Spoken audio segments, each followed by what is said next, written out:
Alright guys, TacticalRab here again today. I hope you're doing well and enjoying your day so far. Major development in Rostermania with Shotzzy and Scrappy talking an awful lot about what has been happening in the recent months, what OpTic potentially we're going to do, a few words on Pred from Shotzzy, as can quite often be the case, pretty controversial ones at that, and Scrappy also talking about the state of the CDL right now and why certain players do not want to team with others despite the money and the offer potentially being very impressive. What does that mean for the future of the league? Very much into your thoughts in the comments. Hit the like button if you enjoy. Subscribe if you're new as always. We talk about the Friendship League. Maybe as of today, it is a rather different story. Now, just quickly on BO7, the reveal is happening on the 19th of August. So that's when the official reveal for the game happens. Then shortly after that, there will be the betas, I imagine. And we don't really know when the game is launching yet, but hopefully soon enough because the season ended rather early this year. Now, is this going to work? Ricochet anti-cheat, we're back. So, they're rolling out some updates. Secure boot and trusted platform module on PC will be required, starting with BO7. Secure boot rollout testing will start in phases with Warzone Season 5. So, look, is this going to work? Is it going to make any difference? There's talk about how to, turn it on or whatever. Maybe it's better than what they have at the moment. It's very interesting, right? There's obviously a debate here with anti-cheat because in, let's say, Valorant, their anti-cheat is very invasive, but pretty effective. In COD, it's not as an invasive an anti-cheat, but it doesn't work. So, there's all ways of debate on what that should be looking like, but we know that it's been a major issue in COD now for several years, and it's not really going to go away. And when Call of Duty say that they're going to make the anti-cheat better, do I believe them? Not on the evidence of the last couple of years. But Zinni says maybe it's a W. Simp, though, says, will it mess up controller overclocking? Thought you needed secure boot off for this to work. And the streets say that it'll be okay. I'm seeing hope in the streets. So, I thought that was an interesting assessment, actually, that maybe the controller overclocking that the pros do to get their controllers down to 1 millisecond response times, they are not maybe compatible with this new step, but we'll see. And according to what there's discussions here that there is a way to still use the overclocking software in Battlefield 6 without disabling the secure boot. So if you guys were worried about that like Simp was, then that's what you need to know. Now, Scrap and Shotzzy have been saying a lot over the last couple of days. This is one little piece here from Scrap, and we also have plenty from Shotzzy as well. So Shotzzy came in Benjay's chat and basically said Pred is playing for kills rather a lot. Now, this is very entertaining. Of course, look, they won the World Championship together. Everyone knows, if you watched Pred's gameplay at the World Cup, I mean, Clayster literally said it on broadcast, and Clayster's meant to be his coach. Well, he is his coach, but you know what I'm saying? That, he was doing a pretty good job playing for kills. Now, that style of Pred's can work, and absolutely there is a world where that kind of activity, just slaying very heavily, if the rest of the teammates is going to play around it, can work effectively. But is it the most consistent way to win? Is it always going to deliver? Maybe not necessarily. So Shotzzy was talking about this, and there was actually a couple of clips that came out because of it as well, which are very funny. So I'll share this for you guys in a second because we've got plenty of clips to go through. There was also another one where Shotzzy was talking about certain SMGs and how impactful they are, because his opinion is there's plenty of SMGs out there who are very talented, Snoopy being among them, but they could be more impactful in terms of what they do on the map. I think for Snoopy, there's still a very bright future ahead of him. He had a pretty good year. For me, Snoopy this year was about the 20th best player in the league. I think I put him at 20th in my rankings. I think you could argue that he was anywhere between maybe 18th and 25th or something, in that kind of range where Snoopy was, I would say, of the players this year. He was pretty good.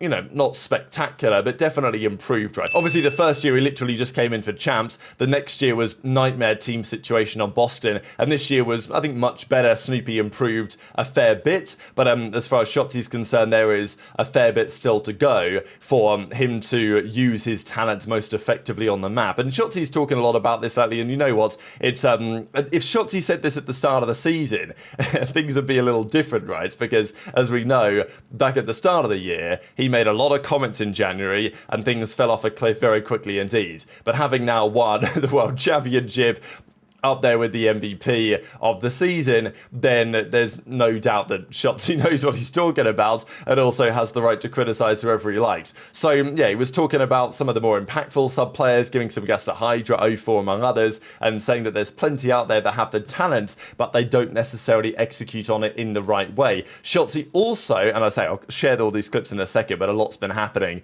talked about who OpTic tried to pick up this season. Now we kind of knew about the Real stuff. The aBeZy stuff I think is pretty new to me. You guys may have heard about it before, but Shotzzy reveals that back in December when they were going to drop Pred, I mean they did drop Pred, right? Like when Pred was gone, whatever happened there, they were talking to alternatives. Now we know that Scump could have been one of those alternatives. Huke eventually was the man that they got and made the most sense and they won the world championship with. But Shotzzy says that they at least attempted to have a convo with aBeZy, which I think is quite fascinating to me from actually not even the OpTic perspective, but from the FaZe perspective. Because, yeah, would aBeZy have made some sense? Like, I guess, aBeZy and Shotzzy, it would have been a fascinating AR SMG duo. I think most people said that they would expect Shotzzy and Simp to work better of one of the Tiny Terrors. But with Pred gone, it seems that Shotzzy was keen to try and at least have a convo with aBeZy. Now, it was clear that that wasn't going to happen. FaZe weren't going to let it happen, whatever. But does it say anything about whether those, you know, guys were gettable? Because in a world where aBeZy and Simp were totally inseparable and every team was fully convinced there was no way you could get one of them, would you even have the conversation? Maybe you would have the conversation anyway. Be like, look, we're OpTic, right? Do you want to come and join us? Maybe that's true. But also maybe there were some cracks there in that FaZe team that had been, you know, let's say that they were expanding all season until what we've seen over the last few days when the Tiny Terrors, it looks like, are totally going to blow it up now, and so is the entire team. Would have been a crazy turn of events if aBeZy came in, or even if Real came in instead. What would that have looked like? Would Sky still have got picked up for Kenny? Would Mercules therefore have been found? I mean, you know, you never know. I guess on paper, Beans would still have had his visa issues, Mercules would still have been around, and OpTic would still have had the chance to do so depending on how good they were. So maybe Mercules ends up being an OpTic player anyway, but depends how good OpTic were at the time that they were going to make that decision. Yo, this is AG's face. If you tell him, yo, you need to get more than a minute in the hill. Let me see the dogs, bro. Not even trolling. That's fucked, bro. That's fucked. If bro. I say, yo, See the AG, I dogs? want you to soak this map, this is literally his The face. dogs, bro. I'm not even trolling, chat. Not even trolling. Yeah, Is Simp good to play against? Simp is a good player, but he's not really impactful, to be honest. He's only impactful when like he's actually like frying, but like you don't want. I don't know how to explain it, bro. There's so many players that are so good, dude. Or I wouldn't say so good, that are like good, but like just mid. Because like the way they play it. I was saying that like, bro, they could easily become like S tier players, but like they just. It's just the way they play, bro. Like, they show shit. Don't take space on the map. Not efficient with, like, the kills that they get. Like, boom, get a kill. Like, all right, get space for your teammates. Really information, like, where they can only go. You know what I'm saying? Like, little shit like that.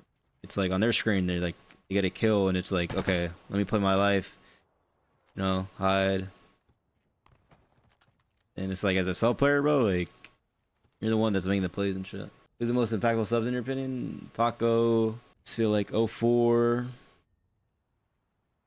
I feel like Nep's up there. This is not including who were some of the players y'all were looking to pick up in the middle of the season?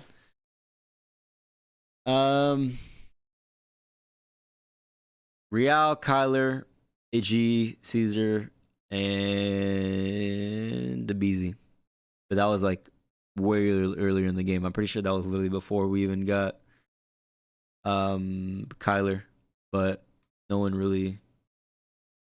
But that didn't. It was like a thought. Like we hit him up, but it wasn't like we never got further than like, all right, never mind. It's just chalked because of how unlikely it would have been. Type shit. Wait, since you were on Toronto, or whatever, like this whole Joey situation, isn't it kind of the same thing with you or no? yeah, like, probably. They're probably fucking him over to the max. So like. Wait, what was it? What was the resolution for you? They just sold you for 75? No, they didn't tell me. Yeah, he's in a get out situation like the scary movie. Wait, when you went to Thieves, you were free? Get out.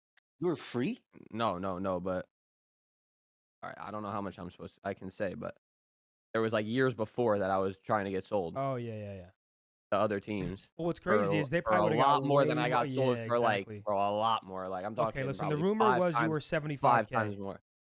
The rumor What? was you and This we were year? 75k each. No, when like Damn, Ernie, you're cheap as fuck, when dude. you got bought out by Thieves. That's all you're worth, Nah. Ern?